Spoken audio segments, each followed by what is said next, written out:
call the meeting to order. Everyone should have had the minutes from the prior meeting. I'd entertain a motion to approve those minutes. Second? Sure.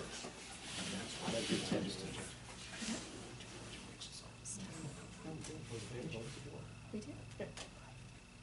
Okay. Steve's telling me we voted to do the Pledge of Allegiance. I Oh, that's true. forgot about that. We didn't vote, we all So agreed let's we would do agree it. that we would do that, so I forgot about that. Sorry. You got a new flag. Okay. Pledge allegiance to the flag of the United States of America, and to the republic for which it stands, one nation, under God, indivisible, with liberty and justice for all.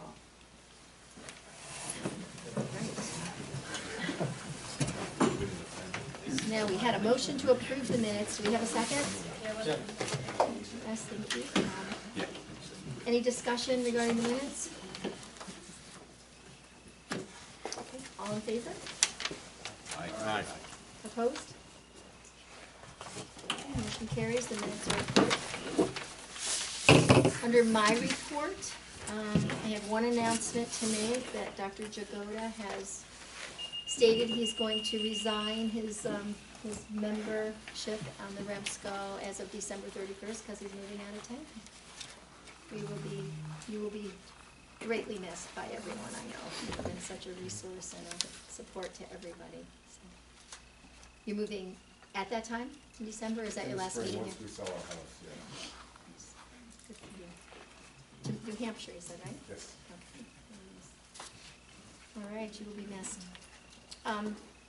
So we have Ryan Greenberg who's going to be coming. He's not going to be here probably for about another 5 or 10 minutes. So we'll start the agenda, and then when he comes, we can let him speak, and then we can continue it. So the executive director report. Hopefully everybody has a copy. A few things, I'll just touch on the most important ones. Actually, you'll meet Ryan if you haven't already. Like Anne-Marie said, he'll be here. One thing he did I thought was pretty neat is he started monthly conference calls with all the state program agency directors. And we had our inaugural conference call earlier this month. And we expect to keep that going on an ongoing basis every month. Spread the word, and it's out there, but we got to get it out there a little more, is EMS and the Law, CME, with Tommy DeNovo, coming up Tuesday, October 8th. If nobody's heard Tommy give this lecture, he does a fantastic job, very informative. That's it. Our CLI course was fairly successful. I think we ended up with 15 or 16 final registrants for that. And that's basically it. I guess it would conclude my report unless anybody has any questions for me. The rest of the stuff is on there, but I just thought I'd touch on the keynotes.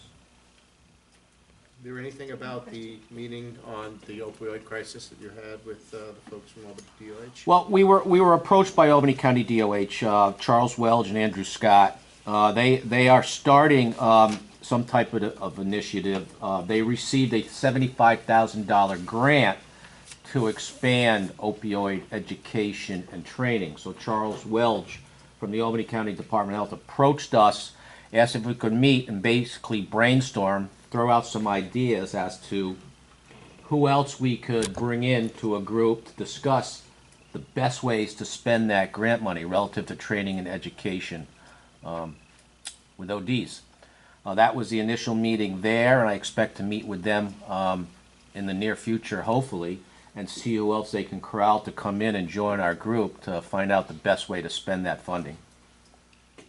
Is there anyone from the Remsco that's got a lot of experience in working with the ideas in the opioid crisis that would be good to join you? I would extend an invitation to anybody here that does have that background that would like to participate, and I'd gladly forward your name and contact info to Albany County DOH. If you want to, or if you're considering it, or you think you'd be interested, just let me know afterwards or drop me an email. Any questions for Tina? Any discussion? Pizza's hot. In addition to the two Remsco members that were excused tonight, there were a few last-minute people: Brian Wood, Jeff Williams, Kevin Robert, Rob McHugh, and Scott Bowman. So that was not on the original agenda. Under discussions, the first thing is expenditure to support the pre-notification system and review of that. That will be Pulsera and Triage. Dr. Daly, can you speak to that? Sure. We've had a number of different people that have been looking at pre-hospital notification systems for a while. We've had 2 iterations, and it's basically been fits and starts to get people together for this. The basic idea is that we have a lot of radio traffic between, Terry, am I doing okay? Yeah. Sorry. There's a lot of radio traffic between ambulances and hospitals, and we can cut down that radio traffic, get information to the hospitals in a more concrete manner, more efficiently process ambulances through the system, and release them back out into the wild, but release ambulances from hospitals more quickly using these systems. Triage is being used in the Hudson Valley and is one that had come and made a presentation to the REMAC several years ago. Pulsera had also done some presentations to us. These are really the 2 market leaders within this. We have over time seen more and more ambulances being held for longer and longer periods of time in emergency departments. Emergency department efficiency and offloading those ambulances is decreasing. What? Oh, sorry. So I got for longer and longer periods of time in emergency departments. And I don't know, I was on a roll there, Terry. That's okay. Bottom line is, we can get ambulances through emergency departments faster. It gets ambulances back into service sooner, decreases unit hour utilization for all of the parties concerned, and increases efficiency. The question is whether or not any of these systems will work effectively for our ambulance agencies. So what we need to do is to go and look at these. Pulsera is currently in contract talks with a very large hospital system down in New York City. It's getting very close to signing with them, but they are not yet operational. So in order to go and look at that product, we'll have to go to some alternative locations. And Triage, we can basically road trip down to Vassar, where they're using it now. I went and saw it operational down there the other day. I think that either one of these can be helpful to us. The advantage of Pulsera is the back of the house stroke, STEMI, and trauma times and inter-facility information exchange.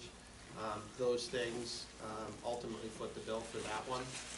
We need to see whether or not these things work. So what I'm asking is for a budget of up to $5,000 to send a core group of representatives from the nurses committee, as well as some very interested rank and file and management EMS personnel out to go take a look at Pulsera and see whether or not this is something that's worthy for us to pursue. So we really need to see how it's working, not just see the presentation about the ways it can work. We need to see what happens when that EMT is bringing in that sick patient at 2 o'clock in the morning, and whether or not this is something that's really gonna make it work. Not that I think we have to hang out wherever we go until it's for the money. But get some ideas to do it. So that's where that comes from. Pulsara, you said Northwell too. Pulsara, you said Northwell also. That was the large hospital system that I was trying not to name, since they actually haven't completed their contract negotiations yet.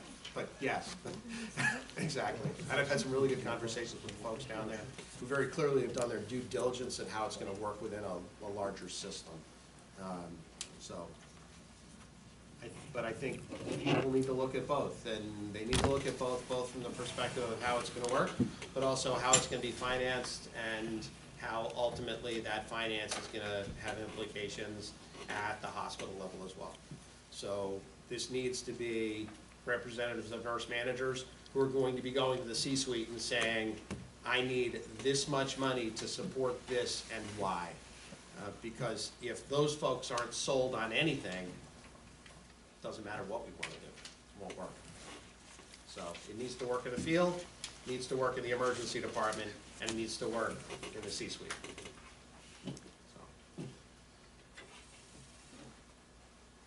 So do we have a motion to support the $5,000 to send, the key people to this, Coursera to certainly trial it? The motion? Maria? I'm on a roll, what the heck? Second? I'll second. Any discussion? PJ, look good? Does the budget support it? Is that gonna be out of this year's budget or next year's? I'm the guy that. October? PJ, let's just review roles, right? I spend money, Yeah, I know. and you just help guide me. Yeah. So, I This'll don't. be in October at There's least, no right? way we would be spending any money Yeah. until sometime into October, November. By the Oh, right. time we find a location and find the right people to go in order to figure out exactly the best way to do this. Works for me. Okay, good. That's glad to help. Any other discussion? When we, I support it, you had me look at one of those systems with you, I forget who it was, with Pulsera or Triage, but the capacities in the back end that they have to help us are pretty good. I think that when you decide, when you're working on this, maybe Tim should reach out to the Remsco and just solicit people that are interested to be part of it, Not that you can select anybody that's interested, because you may have certain people, like you said, from the nurses committee and or agencies that definitely need to be in, but that way, that gives a chance if any of the other agencies wanna somehow be part of it, they can. Good call. All in favor? Aye. Opposed? Motion stands to approve the $5,000. Thank you, Dr. Daly. The next item on the agenda is the medical director expense account. I know that I had spoken with Tim, and I think Dr. Daly's account was right down to just about $6 or somewhere in that vicinity. Very Certainly speak to fiscally that. well managed. Very well managed, but certainly there's a lot of other things that he would like to request that we could see if we could increase that expense account. Dr. Daly, can you just maybe highlight some of the things that you had been doing throughout the year that you had mentioned?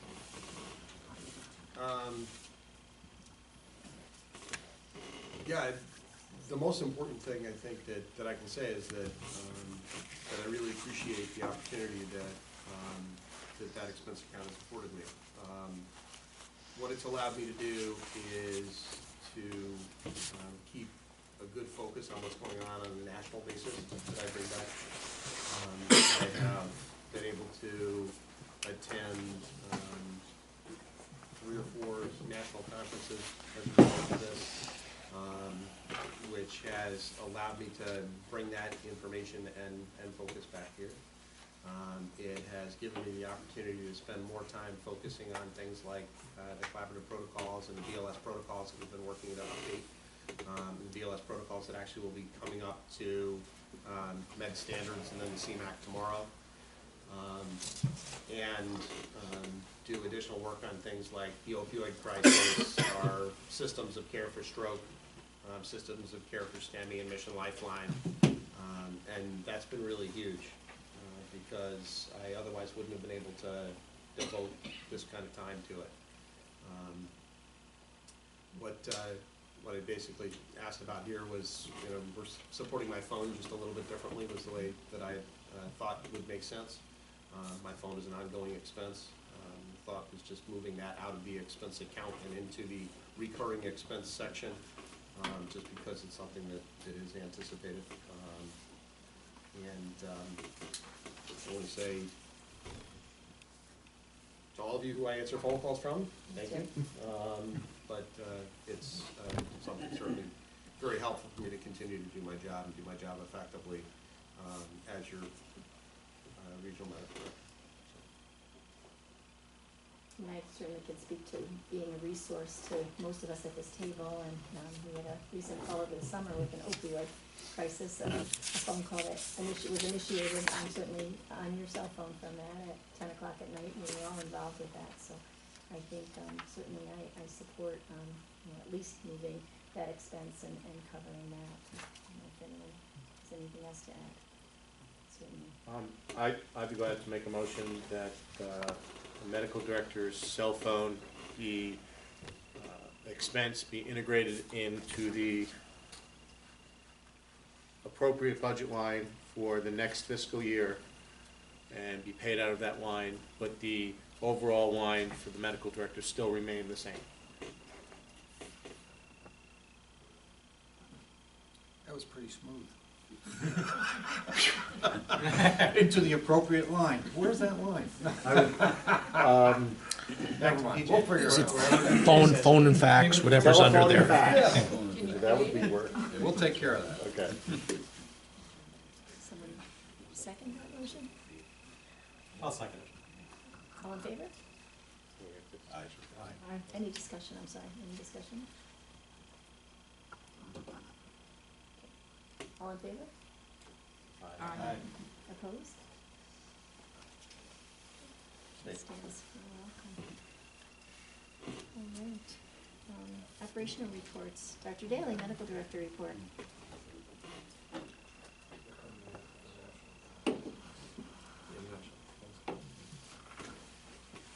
Medical Director report?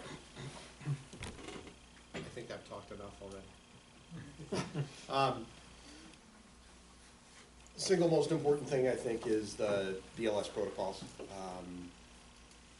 There's been a ton of work, and some folks have really stepped up. The BLS protocols that will be going forward to the Medical Standards Committee tomorrow are very nicely aligned with the National Scope of Practice model. They are easy to read, easy to follow, will work well for our educators. For all of those folks that have been on the collaborative protocols, as we have here for the last really 10 or 15 years, we've integrated BLS care into ALS care because it's all a continuum, and this is bringing it all back together again. I'm just excited about where we're going with this. I think at the end of the day, we've taken New York State 20 years forward, because the last time these protocols were open was 20 years ago. So it's pretty good that they're getting fixed. Other things of note: the collaborative protocols will be updated to include the new BLS changes. Those BLS changes really are pretty seamless into that, otherwise the BLS protocol, the collaborative protocols will be indexed to make them a little bit easier to find things. What else? Oh, and we now are getting a report on a daily basis out of Image Trend, looking at naloxone uses.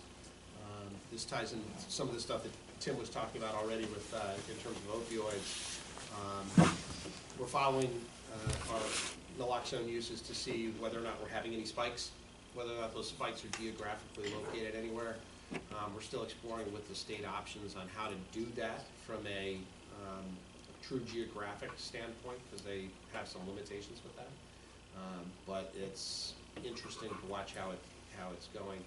There have only been a few times where we've really seen significant spikes in overdoses, and what I've been doing is when I notice a spike in the number of overdoses, I go back and I look at a few of the cases, because what we're talking about is a spike from 2 or 3 uses of Narcan a day up to 8 or 10. And when I see that happen, and I see a large increase, I go back and I look and see why. It's a lot of manual labor, and it's just something that I've been doing along the way. But what I've noticed is that there have only been a couple of times where it has been very clearly a spike in overdoses caused by illicit opioids. It usually is just a temporal association of luck. A couple of cardiac arrests in different places that really didn't have anything to do with illicit opioids. People getting naloxone for reasons that probably didn't really make sense for an opioid overdose. But there have been a couple of cases where we've had very clear spikes. A week or two ago in Albany, we had a spike in overdoses involving people between the ages of 40 and 60, within a 48-hour period. And we were able to pass that information back to the Office of Public Health and the Office of Mental Health for the County of Albany, so they could get the word out to the resources in the street to hopefully make users aware of the fact that there was a change in supply. And we've done that in Schenectady a couple of times as well. So it's been good. Right now, unfortunately, it's a manual process. We'll have to see if anything comes over time as the state integrates some better surveillance software. So that's been a pretty cool project. Any questions for Dr. David? Doc, in regard to that OD map, do you use that at all? OD map is a pretty helpful idea. The problem is that we haven't been able to figure out how that would be best operationalized, given the total number of agencies that we're really talking about. And as soon as we take something that is federally driven, and then we start to figure out how to bring it into counties, it then becomes great resource, love to make it work. I've passed it on in a whole lot of different directions, and we haven't had great luck in figuring out how to make it work. That's probably the best Just way. adopted it in Columbia County. Right. Columbia County 911 Center is the collection point for that for Yeah, which is, all the agencies. which has so been fantastic. We're lucky. Yeah, which has But been we just fantastic, started. so. And there's a couple other places that we're sort of figuring out how to start it. And I would love to see that ultimately become the answer, because it looks like that's probably the best solution. Yeah, it's real time, Mm-hmm. so that helps. Yeah, which is very cool. Yeah, very cool. Okay. Treasury report, PJ? All right. You don't have a treasurer's report in front of you, I guess, but. I sent it out to everybody. I can print It one up. real was. quick.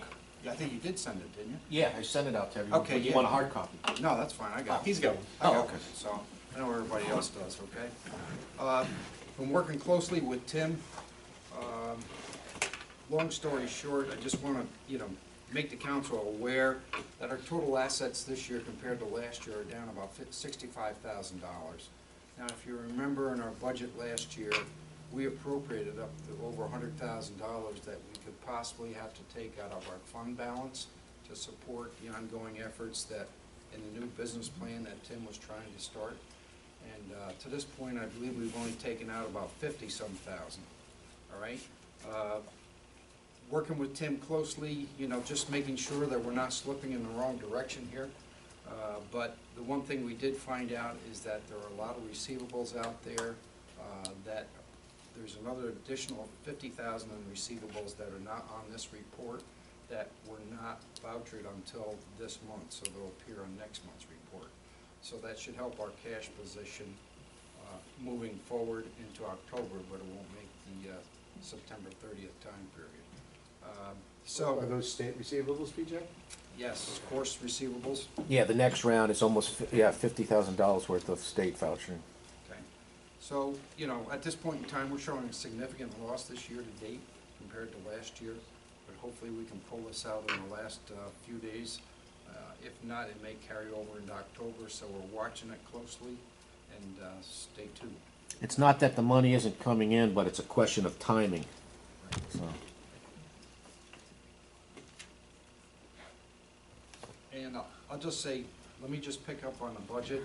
I know the budget, we usually go over it at this meeting, but I know Tim sent out a preliminary budget to you. Again, there's a lot of factors that are up in the air, and I'd rather wait till next month. I'm working closely with Tim and Anne Marie and Steve in trying to resolve this so that we can come back next year with a more definitive budget. Right now, it looks like that maybe, hopefully, we will only have to allocate half the amount that we did last year out of our fund balance, so hopefully we can head this in the right direction, but we're still, we're still feeding the chickens here, okay? So somehow or other, we have to right the ship and get more enforced funding, so on and so forth, to be at our break-even point again, so. But I think we did recognize that business plan was gonna take a couple of years to get there, so. Stay tuned, I'll send it out to you. So now that we've added an expense of Dr. Daly's phone bill, it's gonna push us right over the edge. Thank you, PJ. Any questions for PJ? Thank you. Tim, can you introduce? Yep, folks, for anybody here, there's probably a number of you here that do not know him. Ryan Greenberg, the brand new director, state director of EMS, and took time out of his busy schedule tonight. It is state meeting week, and I'm sure he has other things on his agenda, but took time out to come and introduce himself to you guys tonight. So I'd just like to thank you, Ryan, for taking time out of that busy schedule to address members of the Hudson Mohawk EMS Council. Thank you. So, just wanted to say thank you, by the way, for having me. I think many of you have met already, and so many faces, very few though. It's been an exciting, nearing 6 months, so, you know, got this job all figured out now. Lesson number 1, don't agree to come to a Remsco meeting the week of a state meeting at the same time. The amount of hours in a day just never seems to be enough. And I apologize for walking in a few minutes late. Urgent call came up that I had to take right before because well, the exact minute of the week. But really excited to be in the position. Grew up in EMS and the fire service, and never kind of saw this as the long-term vision, and just really excited to get here. Still volunteer, still work as a volunteer. I think it's a critical component to who we are, and a giant backbone of what we do. And worked in almost every different facet of EMS, from hospital-based, fire-based, police-based, commercial, you name it, I've probably worked in that delivery model. And the great part is that there's many different delivery models and systems within EMS, and I think each work in their own ways, having many benefits, and each, I think in some cases, have its own challenges. I think we're at an exciting point, an exciting turning point in EMS. I think in the next 10 years, where we are today to where we'll be is going to be, I don't want to say completely different, but I think has a lot of opportunity coming to it. I think more and more the healthcare field is recognizing the value of the care that we provide, the ability that we make in patient lives and patient outcomes.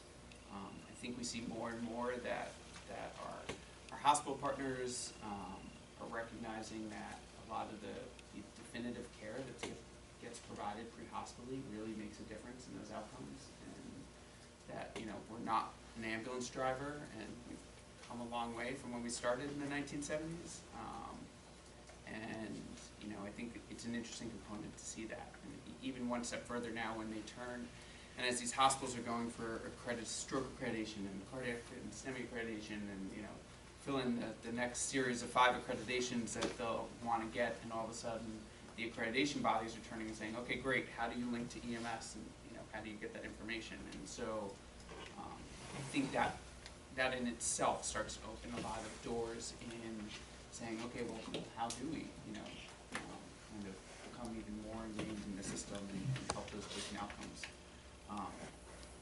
And one of the things that is becoming a driver, at least on my side, is how do we look at this from a more clinical focus, from a more patient outcome focus. One of the toughest parts is even just getting that data. So you have some hospitals who are sitting there going, we're happy to share outcome data with you, but the delivery of the ability to get it to us is manual and strenuous and tough. So one of the things would be trying to figure out how to get that. So not only can we make a difference on the patient when we're treating them, but also as providers being able to recognize, oh wow, we really made a difference, and here's the outcome, and here's how it was seen. So that's kind of an exciting point. When we look at some of the clinical components, as many of you may or may not have heard, I've been on what I've called my listening tour, traveling around the state and hearing how EMS systems are operating, some of the challenges that they're having, what they're facing. And the interesting part is it seems to be very repetitive in the problems they're having and what they're facing. Hard to recruit, hard to retain, losing them to other medical professions or fire and police. And so it is a story. The interesting part about the recruitment and retention one is that it doesn't matter if I go speak to a commercial service, a county service, a volunteer service, they all seem to say, well, recruitment and retention is a problem. And so, a lot of them will turn and be like, well, if we were a county-based service, it wouldn't be a problem. And then you talk to a county-based service and they go, no, we're having the same problem. So, what do we need to do as a profession to help change that? What do we need to do to help, work more together to figure that out. And one of the things that is coming up is, you know, in some cases, I think we need to better educate our communities on who we are and what we do. You know, and that our communities either automatically think we're gonna be there when they call 911, or, you know, in some communities, they all think that we're paid, in other communities, they think we're all volunteer, and, you know, whatever that is, but the important part is to get out there in our communities and have them understand the value and how much we can do, in the back of the ambulance, and why are we on scene in some cases for so long, because we can provide the same care, and we wanna stabilize you and then get you to the definitive care. Or why are we driving further to, you know, a different hospital, because that's the appropriate care for the condition that you're in. So, you know, looking at some of the clinical components is, you know, one of the big things. You've heard something about me, you've probably heard I'm a data and analytic guy. I like data, I think it's helpful. I think it's helpful in painting a picture, I think it's helpful in all of us kind of advancing and raising the bar. And by that I mean, you know, if we can get more data, when we go to our elected officials or whoever it might be to represent, and we say, we really, you know, we really would like, you know, fill in the blank, X more into the system in order to help, you know, our patients, and they turn and say, okay, well, why? And well, being able to go to them and turn and say, well, we'll be able to, you know, treat more patients or get the STEMI patient to a more appropriate hospital without losing coverage in this region, whatever that might be, but that those data and analytics start to drive that. And so looking at some quality metrics that will help kind of define that, looking at some statewide initiatives that will help agencies recognize how they're doing and benchmarking and allow them to raise the bar. And you know, one of the things on the listening tour is often it's an agency doesn't know what they don't know. It's not that they don't want to do something, it's not that they don't have a desire to be better or something else, but whether it be because of the size they are, or the area they're in, they just don't know one thing or another. And so being able to share more knowledge and be able to put more out there is one of the things that we'll really be pushing towards and hopefully advancing in the process. So if you haven't given in your one wish yet, I would love to hear it. Feel free to drop me an email. That's the one wish that says if you can change anything you wanted, from regulation to policy, from the system design to whatever you want, what would your one wish be? The other one that's important, especially, you know, on the council side, is what do you think it would get to keep your members and staff and team members in the system for at least another 10 years? And so there are two questions that kind of tie together, but they're a little bit different depending on where you are, and really excited to see the feedback, to be here, to listen and to hear, and got any questions, I'm happy to answer them, but just thank you, and thank you for taking the time out of your busy schedules at 6 o'clock at night and to come and sit on these councils, as they are an important component to how things work in a region and this building. Thank you. Questions?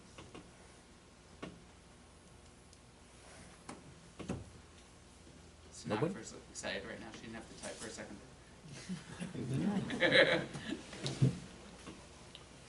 Well, thank you very much. Appreciate you taking the time, Ryan. Unless somebody does have.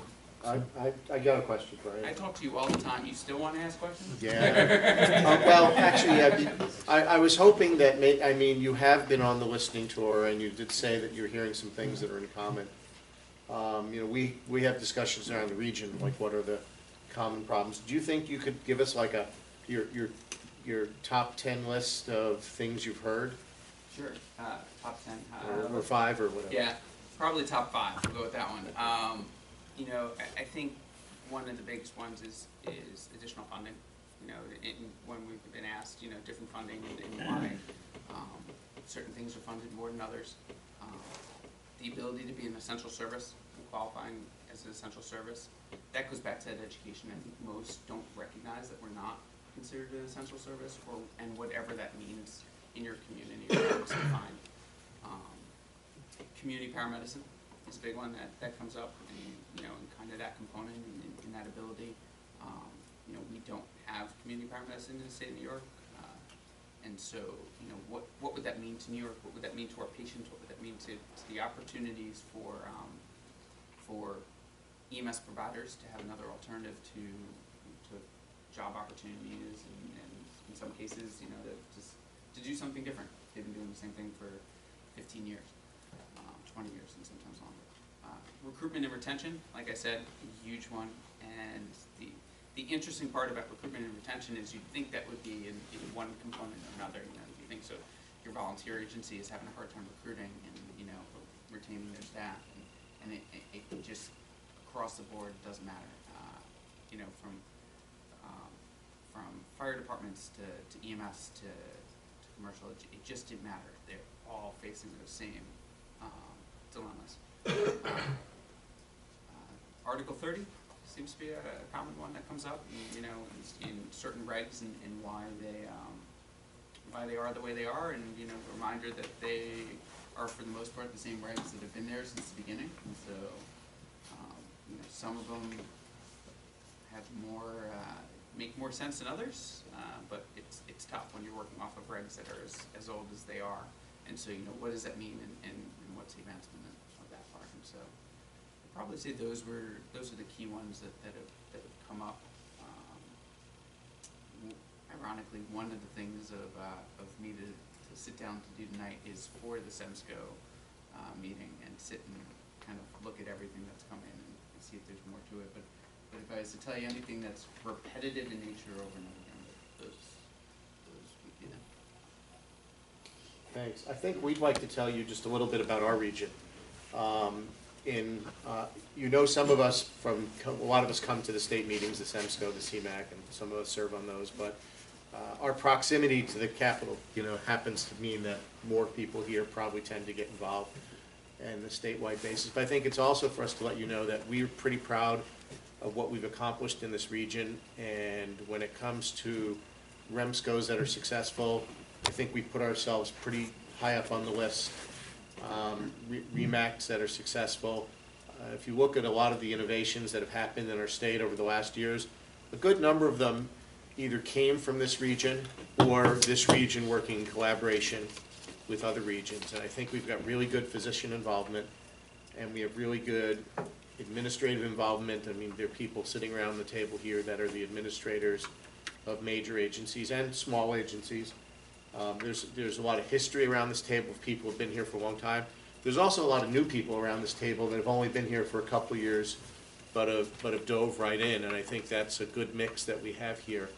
So, if you were to talk to your field reps who sometimes come to our meetings, they'd probably say something similar. So I think we want to make known to you that we think we do a pretty good job here. And so when you're thinking about innovation in the state, when you're thinking about looking for places to bring ideas, that maybe it's not time to bring them yet forward on the statewide basis. You want to talk to a group at Remsco about it, you want to talk to a REMAC about it, I think would be a really good place for you to think about. We're also pretty close to the office, but we have a mix. I mean, we have large city fire departments, and we have some large commercial interests. We have a lot of hybrid agencies. We also have some strong volunteer agencies. So I think we have some governmental public agencies that are strong.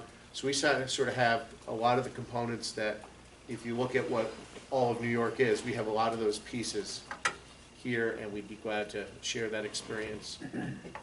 We've also been pretty fiscally, we've been able to, in challenging times, make ourselves successful and be sound. So we're not troubled in that way.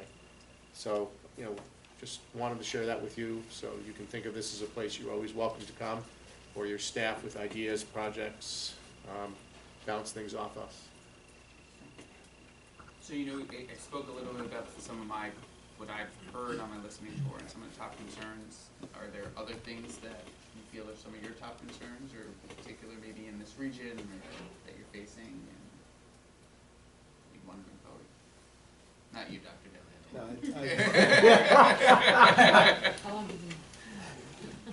I think one of the important things from my perspective, Ryan, is that you've been asking, what can I do? What can we do? How can we do this better since you started? And that's been extremely refreshing and very helpful. The people who had run the Bureau for a long time, I think frankly, have been doing a pretty good job. But bringing somebody in from the outside brings a fresh source of ideas and a new approach. And that's been really interesting to watch happen too, and I think it's been a very positive thing. You know, ask me my one thing, we've talked about some of this before, and certainly we talked a little bit about this tonight. For me, it's data. I'd like to see us have a statewide documentation standard regardless of which documentation system you're using, and make sure that all of that data is feeding into a single system that we can then extract information from. I'd rather have all of the data feeding into really live data streams in the hospitals with good integration, so the hospital data managers and be it trauma, STEMI, stroke, pediatrics, doesn't matter. We should be able to see from chapter 1 right through the conclusion of that healthcare encounter exactly what happened to that patient. And that's something that is missing in many places, but certainly is not accessible here in New York. With us moving to Nemesis 3, that's going to be helpful and bring some of those things to bear. But I think we still need to take that next step to having a real documentation standard, which we had 25 years ago, right? When you were using, you know, was it PCR form 3 or 4 at that time, right? If you didn't fill out all your little bubbles and circles and stuff, you got a red mark on it, it came back to you. Well, with the Nemesis 3, we'll be able to do the equivalent of that on an electronic basis on some levels, and we should be doing that. But we need to train to it before it just suddenly happens to our provider. That's probably one of the bigger things we can do on a statewide basis. Once the BLS protocols are in place, people understand what's expected of them, and that way the data can really feed into improving healthcare right the way across all of our community. I think you kind of hit on a key point too, which is the sharing of data, and that really comes in many different components. The Nemesis 3 will make it, you know, really much more usable, and it is in the time frame that we'll get in, things like that.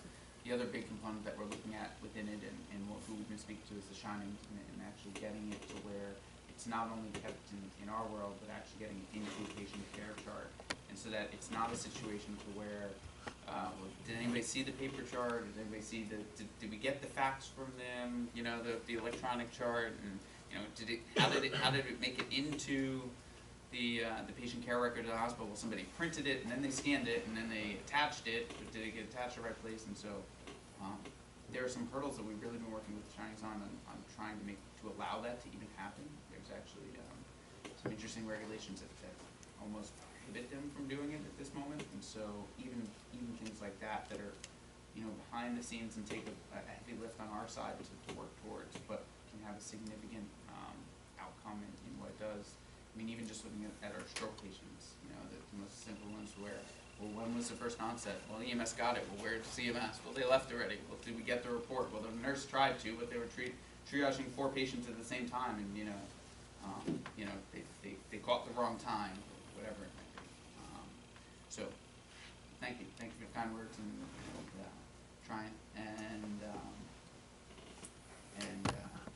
the data is a big component, and not only is it a big component for getting data in, but even from looking at the state and in some cases saving trees, you know, getting them to not have to print or fax a PCR and save the paper there, especially considering it's probably just going to get attached electronically, so scan back in. And even just looking at the number of PCRs that we write, you know, handwritten, that are triplicate and carbon copied, and so how many pieces of paper do we spend every year that, you know, could save a near forest, or start a new one. So, you know, these are all things that, you know, kind of looking at that long-term vision of, you know, how do we get there. I think that, you know, you and Mike both talking a lot about that. I just want to add one quick comment.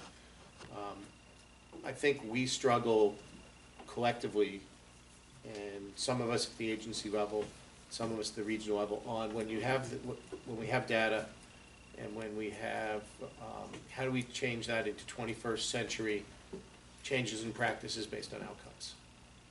And so our quality assurance practices are still 20th century practices, which isn't bad. We're doing some good things, but I see what hospitals are now able to do using data. And of course, they have all the data in one medical record. So, you know, and now they're forming multi-hospital systems, so they have medical records that span 4, 5, or 6 hospitals. They can look at this and say, here's something that shines at us, and so we can change our practices to have better outcomes. I think because we are smaller units, and because we are more disconnected than, say, the hospitals inside a system, it's still difficult for us to figure out how to take the data and to make that into sustainable outcome changes. But we know that hospitals are doing tremendous things with that, and so how we use it once we have it, I think, is something that we have to, I don't know if it's gonna grow from the bottom up, from innovators and local agencies that figure it out, or it's gonna come from the top down, where it's gonna be something that's discussed at a statewide level or regional level. But I think that's an important piece to put into it too.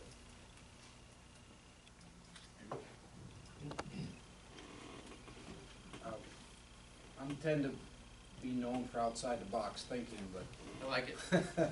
one of the complications or the problems that we have, especially in recruitment and retention, is, you know, there are no benefit packages for most people in EMS. There aren't enough what? Benefit packages, okay, retirement, health insurance, those types of things. And I know there's a whole bunch of different agencies, from the volunteer to commercial, some offer, some don't. But there doesn't seem to be any unified package or statewide package that if a person is involved in EMS some way, shape, or form, that they could be a part of. If you work for New York State, you're in the New York State retirement system. If you work for the state police, you're in a retirement system, you know, all those different things. But, you know, locally, there's no incentive for people to get involved in EMS because if there is not a defined benefit package. I know that's much easier said than accomplished, but it's a huge resistance to people becoming involved in the field. I think it's even beyond the, you know, necessarily defined benefit package, but it's just the benefit package. You know, there's no question, you know, working in state government, there are certain benefits that come with that. And, you know, most people say, you know, your medical benefits are amazing, your pension is nice. Less today than it was, you know, if you joined the system, you know, 25 years ago. But you know, I think it comes down to a lot of what's the attraction really to the industry. So putting to the side defined benefits or, you know, something else. What's the attractive? You know, if we look at some of our counterparts, and you know, if we look at for example, the hospital world, and well, why are people staying there for 30 years? They don't have a pension in most cases. They don't have a defined set of benefits, but they're attracting some of the most talented medical professionals and things like that. And so some of that I would say is, well, you know, what can we do within EMS to make it more attractive to come into it? And part of that comes down to those, you know, looking at those benefits to where they don't want to look somewhere else because they're being paid well, they're, you know, able to take care of their family, they're able to look long-term and, you know, and understand. And I think that kind of falls twofold too. I think it comes down to a benefit factor, which is, you know, what are the benefits of being here and am I being taken care of, am I being recognized? I think it also comes down to health and safety and a risk factor. You know, am I physically able to do the job for a long period of time? You know, take you know, someone who's doing a shift, whether it's volunteer, career, or anything else, and just count in your department, how many times do they have to lift and move a patient? How many times do they have to exert themselves in a way that's maybe not normal for your body to do? And then how can we make it to where, you know, there's less lifting or there's less effort that has to be strained on ourselves in order to create that longevity. I think those are all components with it. And I think the other part that you mentioned on is, you know, when you talk about this, you know, what does the right model look like for the area that you're in?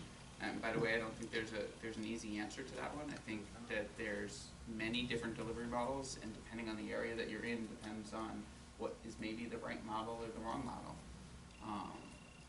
You know, and I think that's an important one to look at in that conversation when you're, you know, trying to figure that one out. You know, I think there's some really interesting ideas and concepts that are currently out there being discussed, including, you know, ability for, you know, volunteers to be in different benefit packages, or, you know, for a volunteer agency to have that.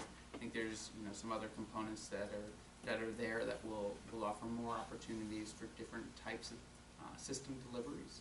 And so I think the collaboration is key in sharing those things, and in looking at, you know, in watching simple things like what's going on, you know, watching the CMAC and Remsco meetings and the different committees, and, you know, like what the legislative committee will report on all the things that are related to EMS and the legislative, and then, you know, looking at that from, hey, well, how do any of this really affect our region, or is there anything we can do to help this cause? You know, I think that's important, that is the regional councils that you look at and say, okay, hey, this is something that, you know, we need to touch on or look at. Because there's no question that, you know, when we look long term, we need to figure out what is it that's going to not only keep people in it longer, but what's going to attract them to join it. And so, you know, those are the different components of it. Fire service is right behind us. Same issues, Yeah. a lot of the same issues, you know, local volunteer. Sure. And, you know, I think you're seeing it happen faster on EMS than the fire service, but that combination model, you know, of looking there and saying, you know, getting out Monday through Friday is a challenge. Getting, you know, ALS providers is a challenge. And so, you know, how does that work into the dynamic, and what makes it out there? I would say, as much as a defined pension or something like that is extremely attractive, I don't know that it's the end all. You know, I think there are many options that are out there that become components of that, and I think we see it in, you know, some of the other professions, and so, you know, maybe we need to look at that and determine that. And I think the other component is even just, you know, as we do have turnover or retention issues, you know, are we looking at people and saying, why are you leaving? Where are you going? And, you know, do we know that, or are we doing the best guess?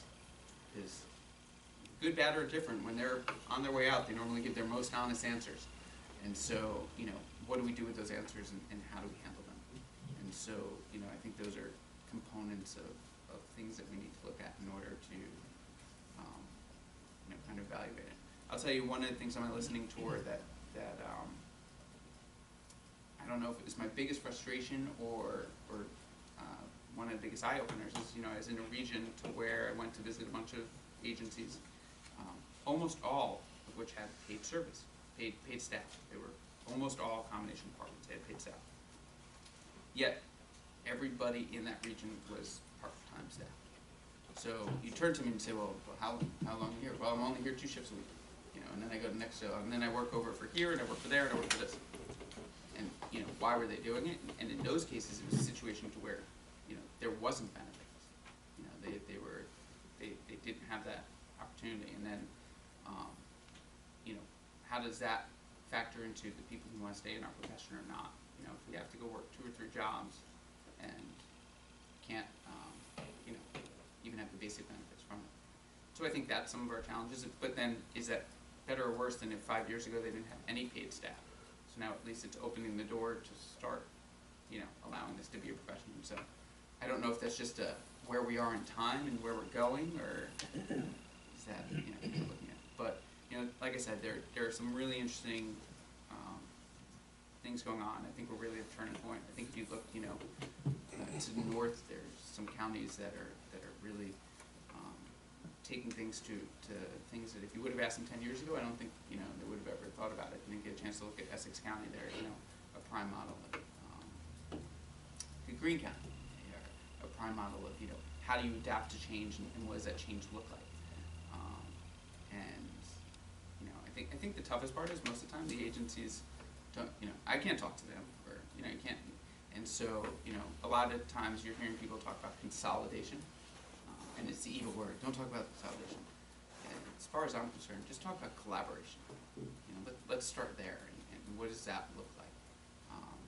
Because I think with collaboration we can get way further than where we are today. You know, does consolidation look like the right thing depending on the region that you're in? Maybe. You know, that's up to that region and those agencies. But I think with collaboration you can do. there's a smirk over there that comes across with that one. That, you know, if you start with the collaboration, I think, you know, maybe that will solve many of the problems that we're having before, you know, something else. The important part is that we need to make sure that we have stability. We need to, you know, in some cases build that, in some cases maintain that.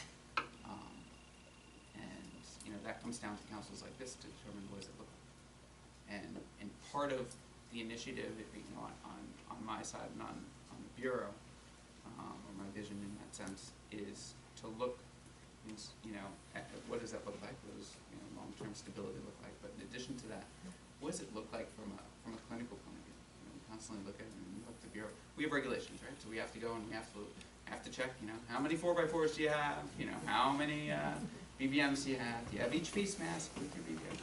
That's right, right? So that's what we're gonna enforce. But what about the opportunity to look at it from a completely different angle, and not from, you know, necessarily a regulatory, hey, there's a statement of deficiencies, but to look at it from a clinical and patient outcomes and quality metrics point of view. And so that's some of the stuff that I'm looking forward to. That was a very long answer to that. If you missed any of it, she typed it all up. You can read it again tomorrow. Yeah. So you smirked halfway through that. What was this? I was just busting his chops on the neighboring agency. Oh, all right, that's totally fair. Fair to see. That's fine. Moving on. Thoughts, comments, concerns, things you think we can do better or do more for you with the very limited amount of staff that we have.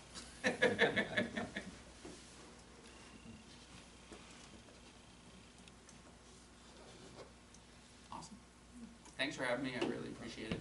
And if you don't have most of my contact info, Steve has everything. By all means, feel free to reach out or call or text or send a pigeon with a message or whatever it is that you might want to do.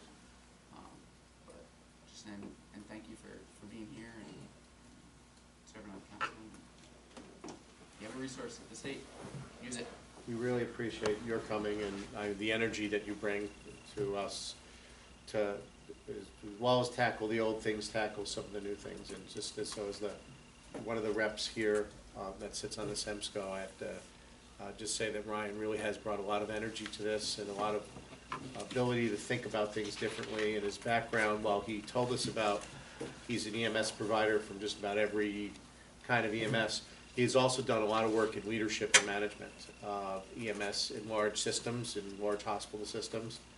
And I think that shows in the way he thinks about things. And, you know, one of the things we've talked about here, Ryan, is there's a lack of training for EMS leaders. So we tend to think of CME as this week is respiratory and next week is cardiac and after that is abdominal pain. We're actually working on a plan here in this region to bring EMS management leadership training in so that the folks in our agencies that are the next generation of leaders don't get deputized as leaders because they've run the most calls, they have the most seniority, but that we're giving them some training to be ready for leadership. And I know that's something you've worked on quite a bit. So just to touch briefly on that one, and then I promise I'll be done.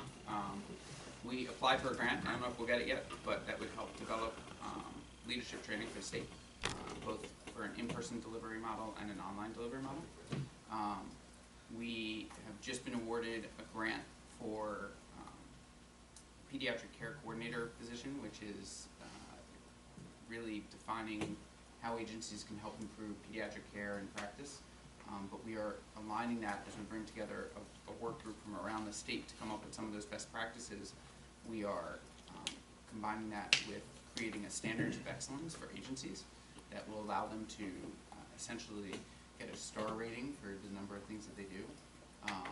And one of the things that we've recognized is that often agencies don't know what they don't know. So it's not that they don't want to do something, they just aren't sure what needs to get done. And so part of those standards of excellence is looking at leadership, looking at stand back people, succession planning, you know, and you know, how does that affect an agency, morale and things like that. And then by the way, putting the tools behind it. So we're excited about kind of development of that accreditation model. And then the third component is you know, we are looking at possibly obtaining a grant that will help train our providers on dealing with patients with substance abuse issues, as unfortunately it has increased overwhelmingly over the past couple of years.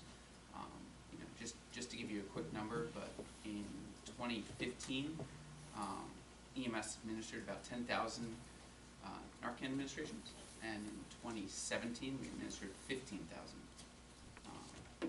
cases of Narcan administration. So just looking at that in a 2-year, the spike, and so how to best handle those patients, and part of that grant, in piggybacking with that one, is also dealing with mental health, how to deal with mental health issues, but extremely important for me and on my side, and I would imagine everyone in this room, is also mental health of ourselves. And so, if that grant ends up coming through, being able to not only help with how to deal with our substance abuse patients, but also how to deal with mental health from an EMS provider point of view, which I think in knowing some of that knowledge will also help us in treating our patients as well. So it kind of has a two-side to it, but mental health is a giant issue within our profession, whether we choose to believe it or not. It's there, it's problematic, and when you talk about that longevity and benefits and things like that, part of the benefits is being in a profession that you feel safe and you feel that you're making a difference and that you can take care of yourself as well. All right, now I'm really done.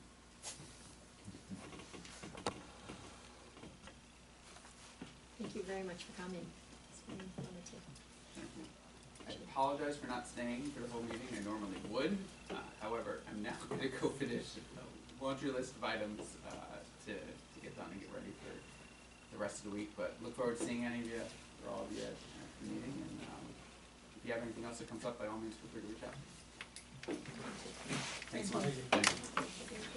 I'll show them out. I want to make that suggestion.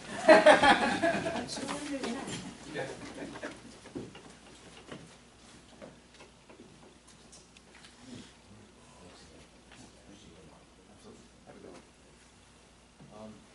Folks, may I respectfully make a suggestion that we complete the operational report section of the agenda, then briefly suspend it, and jump to an item under new business, the only one we haven't covered. Reason being, we have a guest in the back of the room. Our commercial broker, Eric Simons, is here. I know nobody requested him to come tonight, but I asked him as a favor to come tonight, just in case anybody has any last-minute questions about our Remo relocation. If you guys are okay with that, then I'll proceed. Is that okay? All right. So you guys know, due to the probably million emails I sent you over the summer, that we're faced with a decision here. Whether or not we stay here because our lease is due for renewal, or explore other options. Do we go out? Do we lease somewhere? Do we go out and buy a building? Do we move, basically? And so, with the support of the council and stuff, I enlisted the help of Eric from CBRE back there to initiate a property search. We met, and after a series of meetings, Eric identified about 22 different properties that roughly fit what we're looking for here, or what would roughly satisfy our needs. Open training space and some offices. After that 22, we narrowed down that list of 22 properties to a list of 11 properties that better fit our needs. We visited and walked through every single one of those properties. After that, we narrowed it down to a short list of 3. And after that, we narrowed it down to 1 property, which was in a series of emails I sent everybody over the last several days or week or so. 5 Washington Square. And one of the reasons I decided that, or that swayed my judgment, well, there's several reasons. One is proximity. It's right down off of Washington Ave Extension down here off New Carner Road. Fairly close to here. The layout, with some minimal rebuild from the landlord, which they graciously agreed to in our RFP, correct me if I'm wrong, to do the build out. Minimal build out there will satisfy what we're looking for. A little bit increased classroom space with a series of offices. Number 3 was the price. Initially here, I talked to our landlord, told him that I had some orders to go out there and explore options. What would he be interested in doing?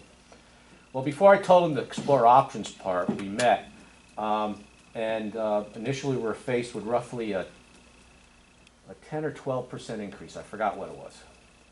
And he initially agreed to slash that in half. Then word came out that we were looking for other options, so he requested I meet with him one day, and here he said, all bets are off, and I'm gonna hold you to the initial terms and conditions of the lease renewal, which equate to a 25% increase.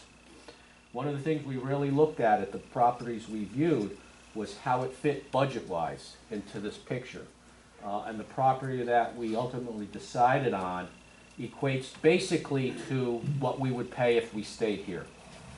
Initially, I thought it might be a good idea to stay here. I don't think it is, especially after looking at the properties we looked at for the cost. You know, they're basically equate to what we would pay here. A couple other things, as the landlord went south, as soon as he heard that we were exploring, I haven't seen him. Number of improvements have been made here, but the list of improvements need to be done far outweighs what was put into this property. We can't stay here. So I asked Eric to come in if anybody has any last minute questions regarding a relocation or what we do here. But just to let you know, and I think you knew it from my emails, I come to you tonight asking your support to relocate Remo to 5 Washington Square.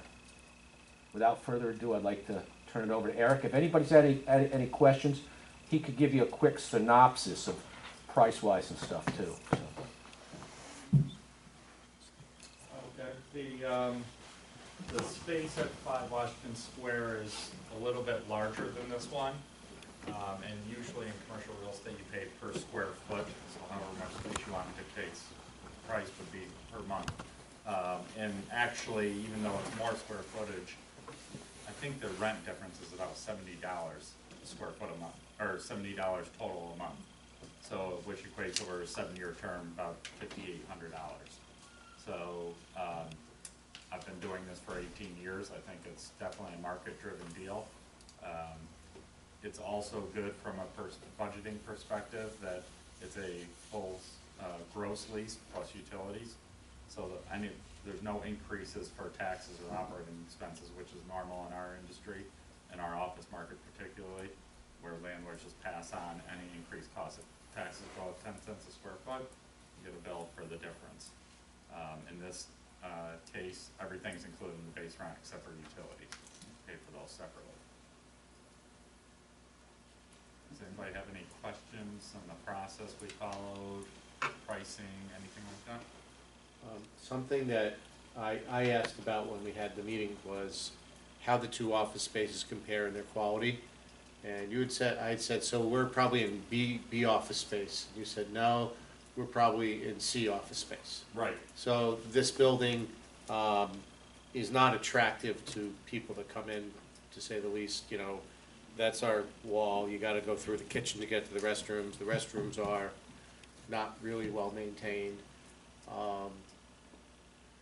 Tim told us about the weeks we had in the winter, and, you know, stuff like that. This building and 5 Executive is A-class office space. Not like Washington Square, right? Yeah, Washington Square. Okay. It's not like, you know, the 677 Main Street Tower, Pearl Street Tower, which is like super A space. But when people come here for meetings, they're going to see a place that is professional. When students come, it's going to be professional. When we're here, it's going to look like a professional building, not what this is now. So I think for about the same price, we're actually going up in the return and being in a pretty nice building. It's definitely an enhanced quality building, professionally run by a landlord who owns many buildings in our area, mostly in Clifton Park, but scattered throughout. And that's another really good point. Our landlord changed along the way, and the person who bought the building, you know, he's been tough to deal with. Half the building's empty, you know. This is a big company that's got a lot of buildings in that area. When it comes to snow plowing, there are not going to be issues. When it comes to repairing the restrooms, there are not going to be issues. We're not going to be fighting over the little stuff, because he needs to maintain that entire building, because there'll be there's an accounting firm across the hall or across the parking lot, or an engineering firm. You know, no offense to Sergius Pilates, but, you know, that's about the only neighbor we have here, right? So. Do we have an escape clause in the lease? It's a 7-year lease? Yes. Is there an escape clause there? Yeah, what I did with that is I took the language from the current lease and put it into the request for proposal saying this is a requirement that we have. And they responded saying they agree to the language and the escape clause, but after the 3rd year of the lease term. Upon 6 months' notice too, so it's really, 2.5 years, because you'd have to stay after you give notice for 6 months. But that's something we can push back on them. We haven't gone to final terms of the negotiations either. If that's a hot Well, button it's only issue in for case you all of a guys. sudden New York State decides to cut our grant funding, Right, okay? We need to be able to get out. right. That's one thing that I still need to negotiate with them. But if that's the only issue, I'm sure we can find a way to solve it. To get the conversation started, I'd like to make a motion that we support the recommendation of the executive director on term, ending our tenancy here and move to 5 Washington Square. Pending, Second? pending the escape clause that's worked out. Pending the escape clause of the lease that's worked out. May I chime in for a minute? The terms of the lease, we were supposed to give him 6 months' notice as to whether or not we're gonna go. That was actually in August, because the way we interpret the lease, we're not up until February, actually, when we took physical, we actually physically moved in. I went back to him in last August and said, listen, I'd like you to give me a 1-month extension because you folks don't meet over the summer. You're meeting tonight. He agreed to the 1-month extension. I have no doubt tomorrow morning he's going to be waiting at my office or coming in asking me what the decision was going to be, because I told him I would have it September 25th. We're under the gun to make this move. PJ, that was one concern I had, is to enhance some type of out in that lease. So I would strongly work with Eric to convey that to the potential new landlord there. Out of everything else, that would be the terminology I would want to include in there. Basically because of what you said is, we're not sure what's gonna happen with state funding over the course of the life of that lease, but It's not a 1-year lease. no, it isn't. So that's something I would work hard and fast with Eric to convey to that landlord, that we get that clause in there, so. That's Tim, all. does that mean that we're obligated to stay here 6 more months after you give him notice? No. I talked to the landlord, and that's the deal we worked out, Dean, is that I was supposed to let him know in August. I told him I'd let him know in September. He wants to know whether or not we're going to be here January 1 of next year. So that's the deal we worked out with him.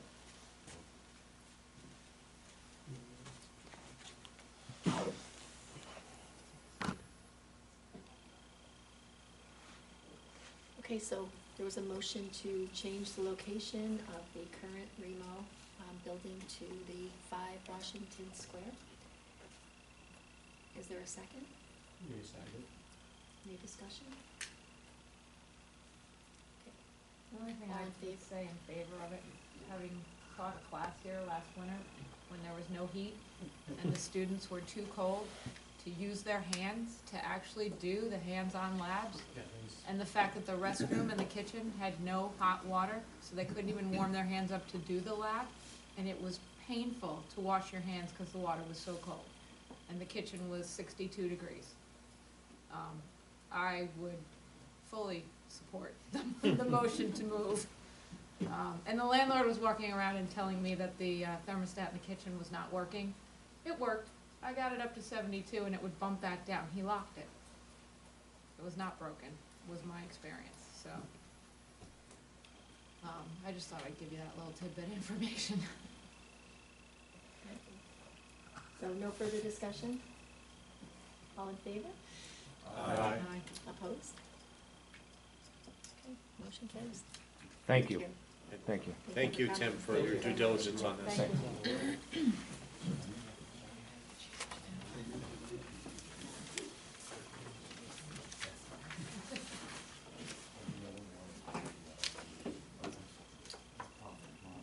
Stop on QI. PJ, you were finished, right, with your report? Yes. Okay, thank you. I think Tim has the QI, so I will move on to Jim for the CON. Yeah, the CON committee had no action over the summer, however, an item came to Remo today.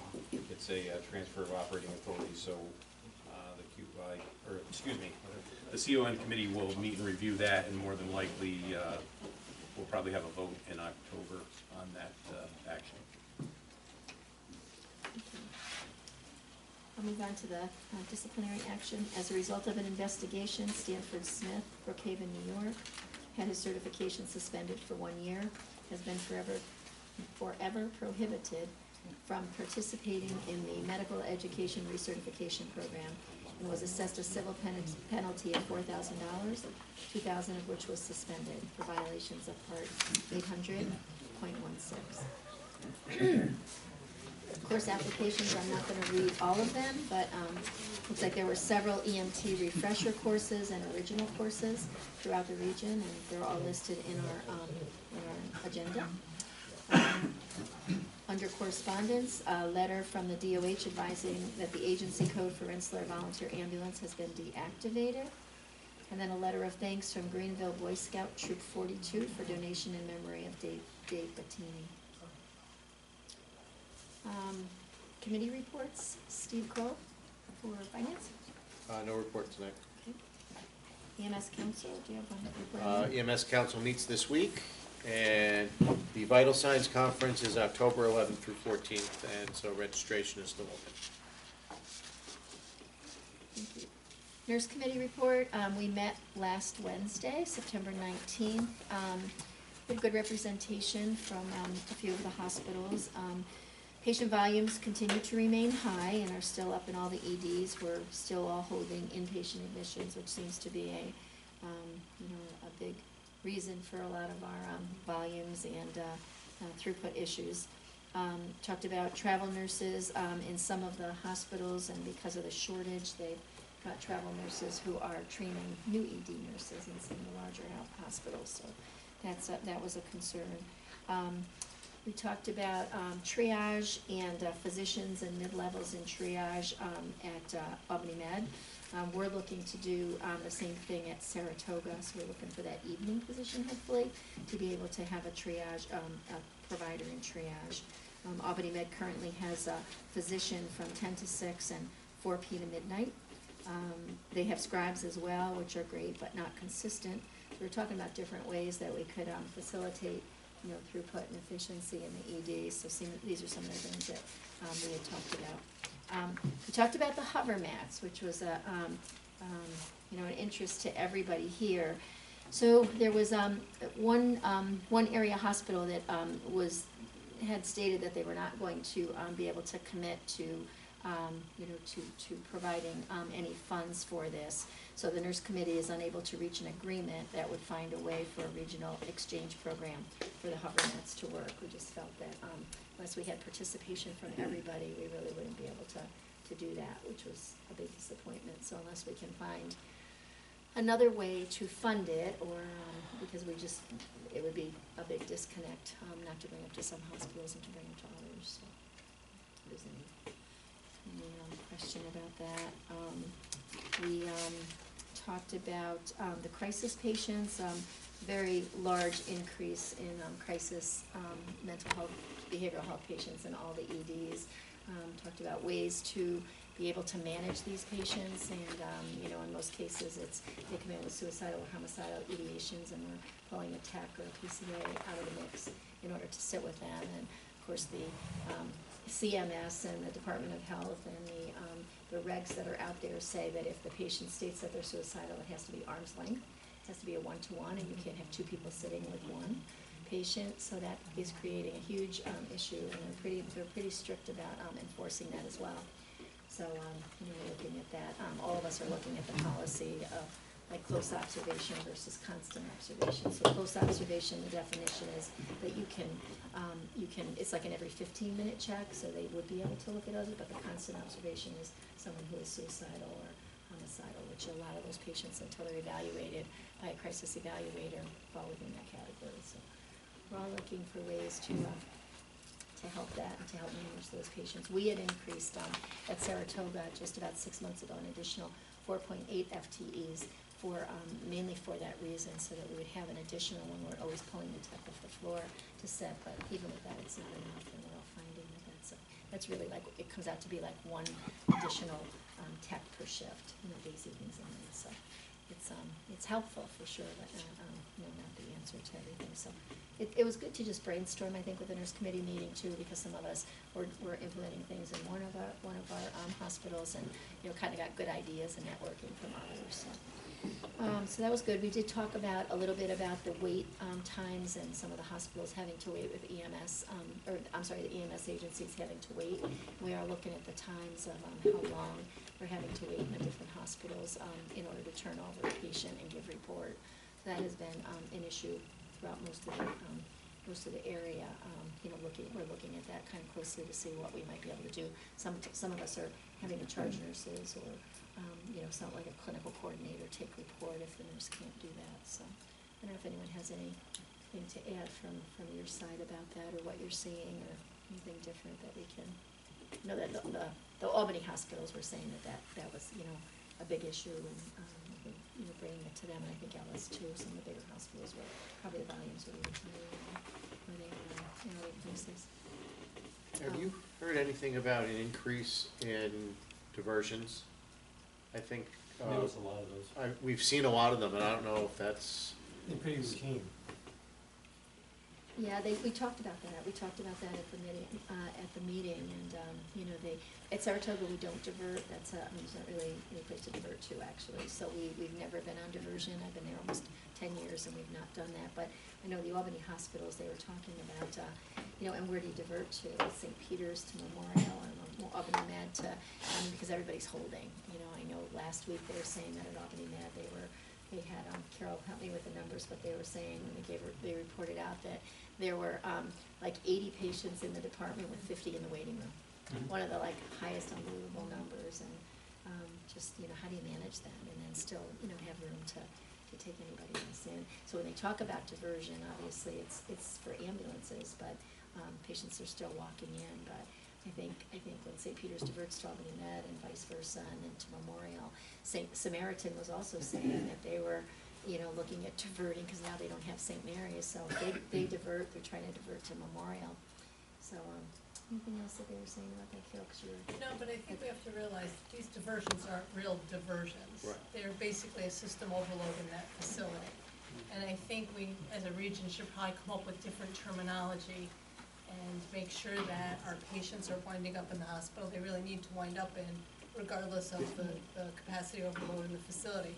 If you've got somebody that maybe has a sprained ankle or something, going to a different hospital may not be a major deal, but if you've got a cardiac patient or someone that has an extensive history within a certain health system, and they divert to a different health system, that can really bollocks up their medical records, and it can, be upsetting to the physician in the receiving facility that follows that patient. It can be upsetting to the physician in the receiving facility that gets a patient that they're completely unfamiliar with and have no access to their medical records. So I think we should probably look at some type of different type of labeling for the diversion, if you will, and make sure our providers know that they can still go to those facilities. It just means probably a longer wait, and they can advise their patients and talk to their patients. Probably 15 years ago, maybe 20, either the REMAC or the CMAC put out a statement on ambulance diversions. And I lost my last copy of it because I used to keep it around for times like this, which basically pointed out for agencies what you said, that real diversion is that the emergency room is closed by the department, with Department of Health permission. Voluntary diversion is, we're really crazy here, tell the person that they're going to be waiting a really long time, but if they really, really need to go to that hospital, go there. I don't know if that's something we can ask the REMAC to sort of just refresh and remind everybody, so everyone is clear on what the I think we rules should, are? because I think providers hear diversion and they think we absolutely can't go there, and they wind up taking patients to hospitals that probably isn't in the best interest of the And I patient. think most do feel that way. You know, I think there are a lot of people there who didn't even realize that, you know, if they were on diversion, nothing, no ambulances are bringing there. I think EMS, a lot of them see that as well. Right, that and I they think it's a can't go there. combination of they don't understand, or they don't wanna go there knowing that they're going to irritate the staff that Or has knowing called can for the they, yeah. diversion, knowing that they are an overload. Yeah. But sometimes Either way. that's really where the patient needs to be. And we've had some of the hospitals complain because, for example, the cardiologists wanna know why their patient isn't in their hospital, why they're down, down in a different hospital. And, that can be a problem. So I think that would need to be defined too, though. I think if, if the hospitals here or EMS that we're on diversion or somebody's on diversion, that, is there an option to still go or not? I think that's probably the first question might be for that, 'cause I know a lot of the EMS agencies don't Right. know that, or think that that's okay to do. Does anybody have a copy of that old policy statement? I'm sure Paul does have a policy statement. If we can find it, we can maybe bring it to REMAC for refreshing. I think that one was actually issued around the same time as the incident for the pigeons. Could be. Pigeons. Yes. Avian bird flu. That would be a true diversion. That was the true version. That was pre-pigeon, I think, wasn't it? What was that? That was pre-pigeon. I No? don't think so. In conjunction with the pigeon? Yeah, it was post-pigeon. It was post-pigeon, but around that whole, the whole consolidation of healthcare in the city of Schenectady. Was it in this century or the past century? I have only practiced in New York State in this century, so. Okay, so at least it was in this century. I don't know if it's seriously, And then the last thing that we talked about was triage and Pulsera, and we talked that Pulsera was free for ED and employed providers, and the nurse committee was very interested in sending some representatives and nurses from various hospitals, and it got approved. Our next meeting is going to be on Thursday, November 29th at 3 o'clock in Samaritan Hospital. Is going to host it. Any questions? Okay. MCI committee, PJ? No report. Let's see, nominating committee, Maria? I have not gotten a report from the membership committee, so I have nothing to report tonight. Okay.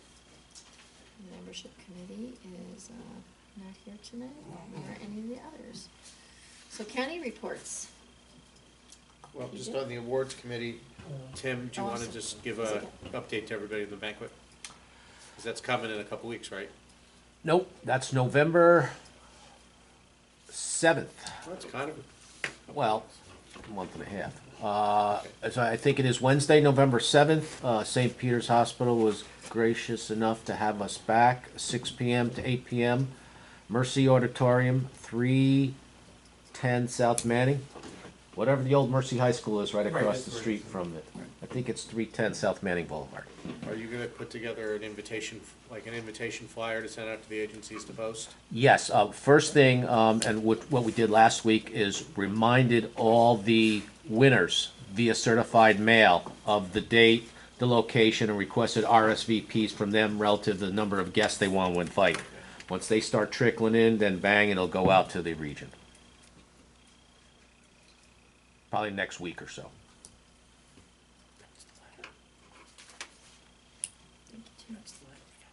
Yes. So you need to sign that green card and get back. Does anybody else have anything for the people who are not here? I don't think Lynn has talked with anybody, right? No. County reports. PJ, Columbia? The only thing we had an active shooter drill planned for mid-October at Germantown Central School. Has been canceled due to the lack of volunteers. Questar came out with a ruling that says you can no longer use students as patients. So I kind of put the kibosh on that, so. After a year's worth of planning. So anyway, we're probably gonna do a tabletop. Can you use Boy Scouts or Girl Scouts still? That I can't answer. It's above my pay grade at this point. We've used that. You're sneaky. What's that? You're sneaky. No, we've had Girl Scouts and Boys. Todd Duthall always, he's a Cub Master, and he's always, uses the Cub Scouts as the student, instead of a student. Okay. Alright, so is there any report from Albany County? I know Brian's not here. Is anyone? Herbs in Albany County has no report. I know Brian's having an We're having a administrative meeting. meeting coming up. Okay. October. Yep. Okay. Alrighty, any report from Greene County? I'll just say thank you to this body for the donation on behalf of Dave Mattini. I know the Boy Scouts really appreciated that. We also have a number of CMEs coming up. I believe they're on the Remo calendar already. They're also on our Facebook page. And the year's coming. Remsco County, Edie? I have a new deputy. Kathy Allen is the new EMS2 for Remsco County. So I'd say congratulations. I don't know how she feels about it. It's nice to have somebody to work with.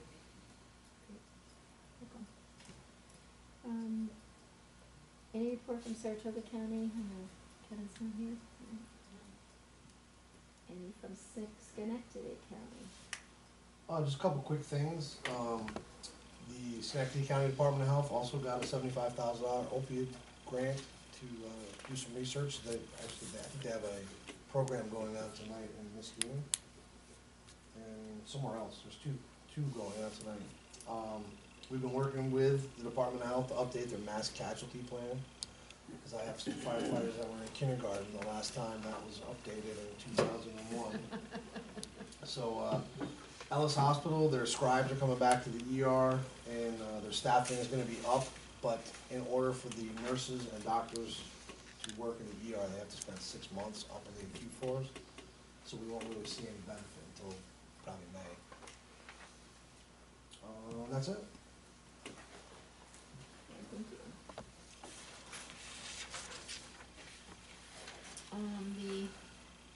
The Remo budget, we're gonna defer that, right? Mhm. Okay.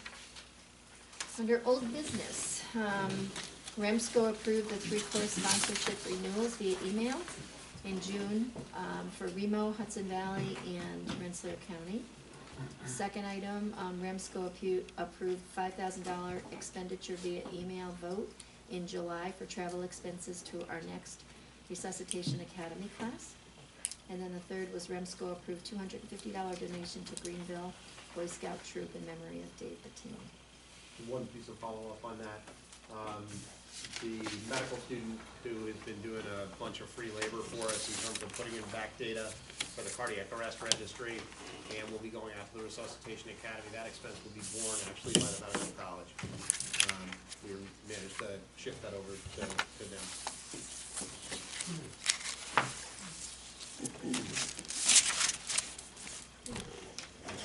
Any other new business? Just having had a vote this evening to effect a move, I would make a motion that we authorize the executive director to act and contract or whatever has to be done with a moving company should the move be sooner or later, and we not have to necessarily have a special meeting or an email vote, but that we empower Tim to move forward as needed to affect the move. I did a little research last time we moved, when we moved into here, was, I think it was maybe, M-A-B-E-Y, moving and storage, it was $3,500. I'm hoping it's not too much more than that here. We're moving about 2 miles down the road, 2.5 miles down the road, so, thank you. Second. We put that in the same line Any item as discussion? Doc's. No, definitely not. The appropriate line item. He's gonna get a sat phone next year. Can we actually change that a little bit though? Because I think there's moving expenses and then there will be other fit-up expenses that Tim is gonna have to meet. I don't know what are reasonable fit-up expenses that we should Moving and just- mobilization, whatever. Let's Perfect way of leave, saying it. fit up can be a lot of things. Let's have Tim bring us a proposal. Because some of the fit up is being done by the landlord. Yeah. And I think that what we should do is ask Tim to, the next step after signing a lease is gonna be, one, moving, but two, what do you need for fit up? So you're gonna walk around this building and you're gonna see things and go, yeah, that's going in the dumpster, that's not coming with us, cause it's not up to, you should come back to us with a proposal, like, we need 3 new desks, cause we got 5 broken tables, so. We need phone service, need IT support, Right. need video cameras moved over. Yep. Yeah, so why don't you come, it'd be good if you came back and sort of, I think that, just like you did on the building move, you give us a proposal that shows that you've considered the different alternatives, then we can pretty quickly give you the support you need to do it. Second to that motion? Yeah, Steve seconded, so Okay. it's All in essentially. favor? Aye. Opposed? Okay, motion stands. Just before you adjourn, I just want to extend my heartfelt thanks to you guys for putting your trust in me and basically looking for a new house for us. When you guys see this place, I think you'll be impressed.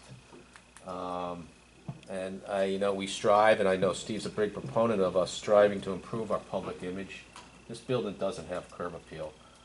That building has curb appeal from the outside and has professional appeal from the inside. So I just want to thank you guys again for supporting it. Tim, question.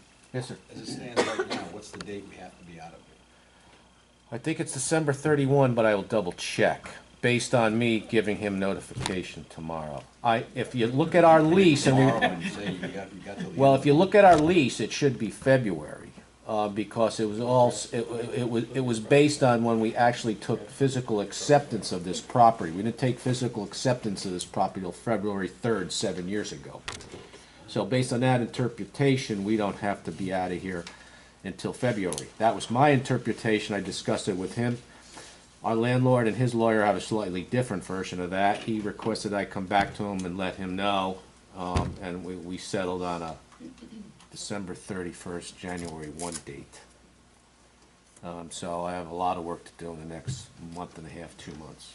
Tim, is that other space vacant, so we're? That the other place is vacant right now. There's going to be some rebuild there, but it'll be on the part of the new landlord. They agreed to that in the RFP. The rebuild will be minimal.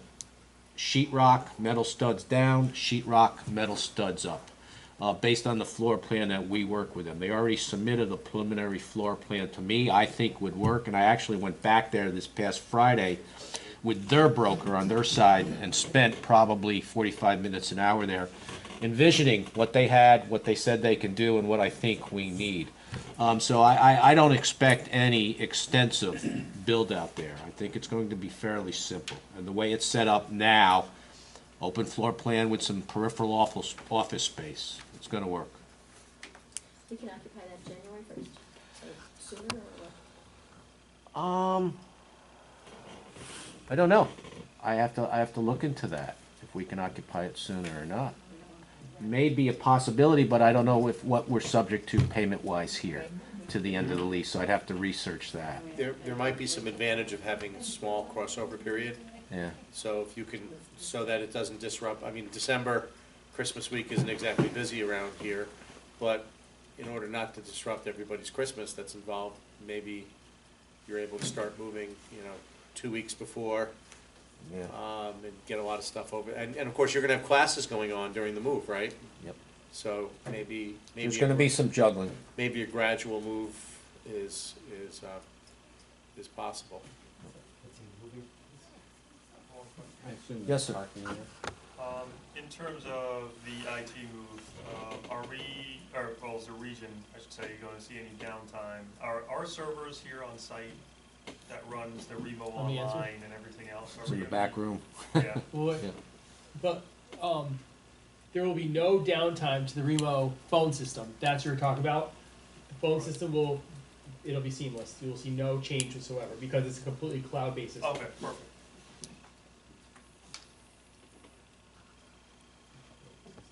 Okay, any other items from the floor? Just Chip? having watched us stumble a couple times in the past when we had to do roll call votes, I have a suggestion.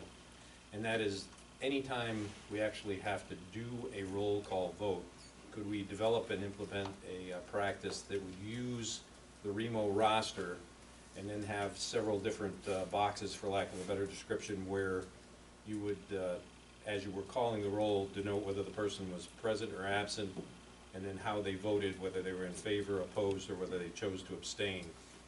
I know, again, the last time we had a vote, we kind of used the roster.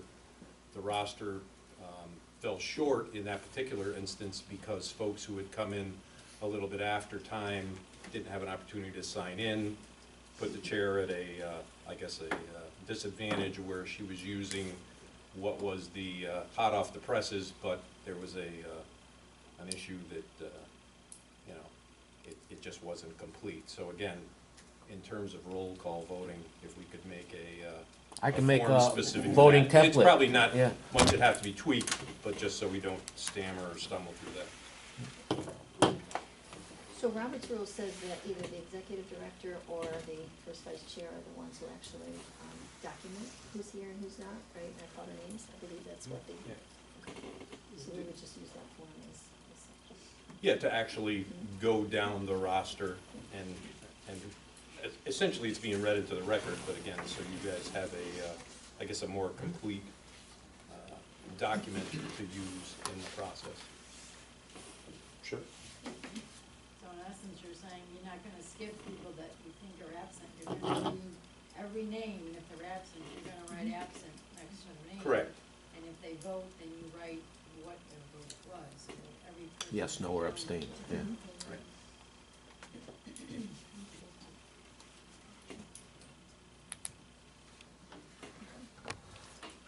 Any other items from the floor? Have a motion to adjourn? So moved. Second.